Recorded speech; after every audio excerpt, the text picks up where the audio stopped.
Do you know what's the most important thing about leadership? Showing up, because that's half the job done.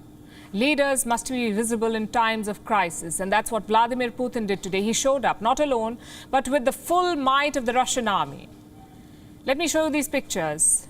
This was Moscow's Red Square earlier today. Thousands of Russian soldiers were marching in formation.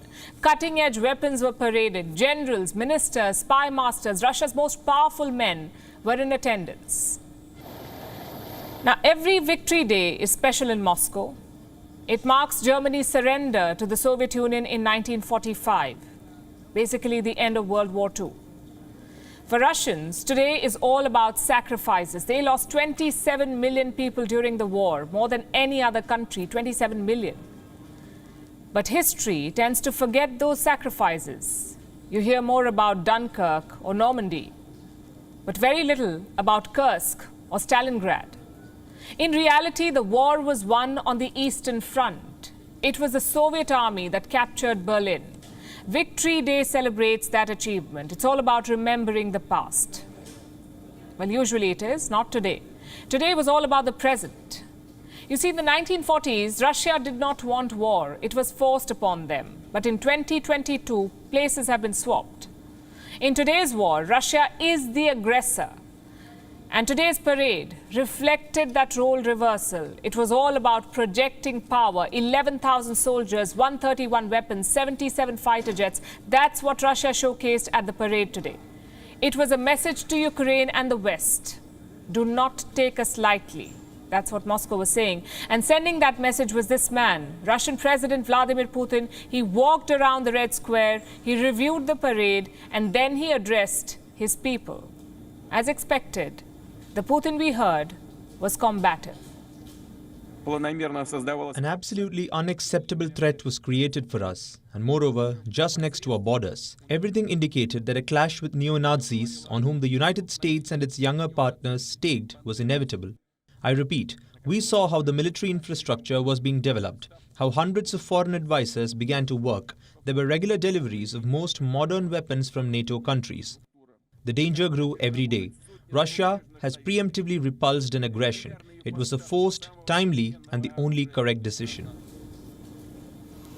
A couple of things to note here. Number one, wasn't Putin supposed to be struggling with his health? That's what every Western publication said. Remember, Putin has cancer, Putin has Parkinson's. Clearly, that doesn't appear to be the case. He was walking fine, he was speaking fine. So maybe all those Western reports were simply wrong. Number two, Putin keeps talking about neo-Nazis in Ukraine. It may be a stretch, but who exactly is he referring to? Perhaps these soldiers, they belong to the Azov regiment. Right now, they're fighting alongside Ukraine's army. But their ideology is problematic. The Azov fighters are neo-Nazis. They use Nazi symbols, Nazi war cries, even Nazi war tactics. This regiment operates mostly in the East. There's no denying their ideology or their brutality. But how powerful are they? Reports say they have between 900 and 2,500 members. Strong, but not strong enough to influence the rulers in Kiev. So Putin's remarks are true about the neo-Nazis, but they're also an exaggeration. Point number three to note. What was the big takeaway from today's parade?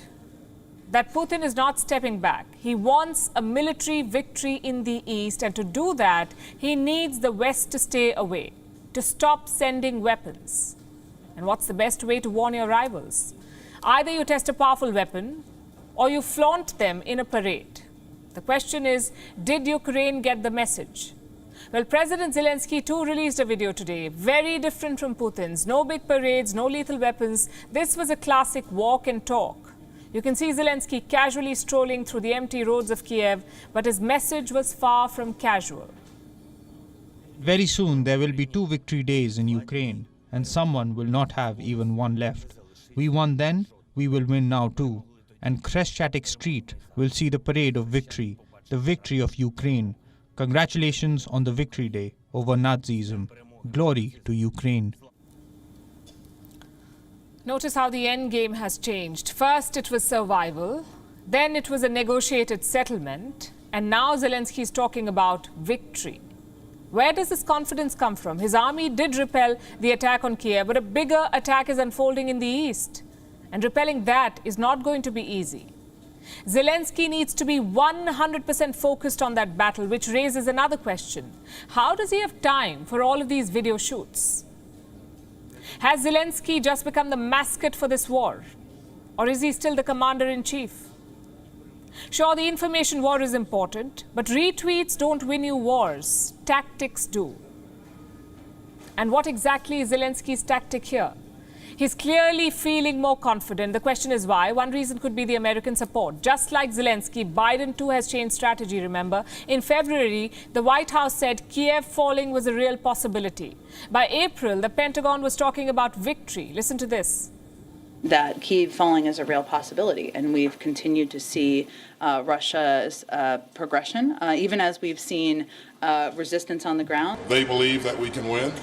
We believe that we can win. They can win if they have the right equipment, the right support, and we're going to do everything we can. And that's what America is doing, flooding Ukraine with more and more weapons. So naturally, Ukraine feels emboldened. But what is Joe Biden's endgame here? He wants to use this war to weaken Russia, to deplete their arsenal, to isolate their economy. And so far, he's succeeded. Russia has been engaged in this battlefield for more than 70 days now. They've lost warships, dozens of tanks, not to mention thousands of soldiers that Putin does not want to talk about. Technically, Russia can still salvage this. They could stop with the conquest of Donbass. But at what cost? By then, Russia will be reduced to a middle power. So it's a lose-lose game for Vladimir Putin and also for Europe, if they're not careful. And this is very interesting. Before this war, Europe was looking for strategic autonomy. They'd had enough of US hegemony. They wanted to decide their own future. They were even talking about a European army. Now, this war changes a lot of those calculations. Dealing with Russia is not an option anymore. Neither is dealing with China. So Europe has been boxed in. They must rely on the United States of America. Just think about this. Germany is planning to spend $1 billion on defense. Where do you think all that money will go? To American defense contractors. So this war has done the US a favor because their influence was waning in Europe, because the NATO was becoming obsolete. Well, not anymore. Now you have Sweden and Finland considering NATO membership, applying for it, possibly. Such geopolitical plays are not new. Think back to the Vietnam War or the Soviet war in Afghanistan. Big powers fighting proxy wars to weaken their rivals is not new. But also remember what those power plays did to Vietnam, what they did to Afghanistan. Russia's Victory Day was a warning against that sort of thing, against expansionism, against big power rivalries. But here's what we say. Both Putin and Biden would do well to study those days of the World War. 50 million people died for needless political ambitions.